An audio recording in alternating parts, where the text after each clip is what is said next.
Share मार्केटमध्ये सगळ्यात मोठं स्वप्न काय असेल प्रत्येकाचं, तर आपले पैसे डबल झाले पाहिजे.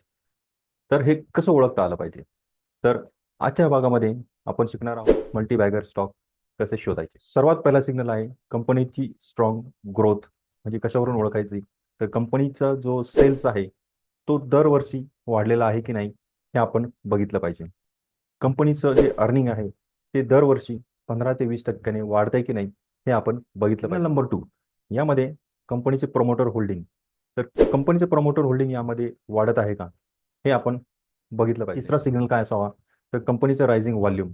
प्राईस आणि व्हॉल्यूम हे दोन्हीही वाढत असेल, तर कंपनीची ग्रोथही होत असते. चौथा सिग्नल आहे कंपनीची काही नवीन लॉन्चिंग होत आहे का? नवीन प्रॉडक्टमध्ये काही इन्व्हेस्टमेंट करत आहे का? कुठल्या सेक्टरमध्ये कंपनीला मोमेंटम भेटत आहे? जो सिग्नल आहे, तो आहे टेक्निकल एनालिसिस. म्हणजेच काय, की एखादा स्टॉक कन्सिस्टन्सली त्या रेंजमध्ये चालत आहे आणि त्याला अचानक ब्रेकआउट मिळतो.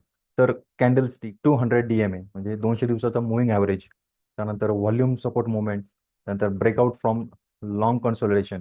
जसं मी तुम्हाला सांगितलं, हे ते 3 पॉईंट याच्यामध्ये जर बघितले, तर नक्कीच तुम्हाला एक मल्टीबॅगर स्टॉक याच्यामध्ये भेटला जाईल. तर हे 5 सिग्नल वापरून तुम्ही तुमचं मल्टीबॅगर स्टॉक शोधू शकता. तर यापैकी तुमचा फेव्हरेट सिग्नल कोणता आहे? कमेंटमध्ये मला कळवा. जर तुम्हाला अशाच प्रकारे मराठीतून शेअर मार्केट शिकायचं असेल, तर माझ्या चॅनलला लाईक करा, शेअर करा आणि सबस्क्राईब करायला विसरू नका. आणि नवीन-नवीन तुम्हाला जर असे व्हिडिओ बघायचे असेल, तर बेल आयकॉन दाबायला विसरू नका.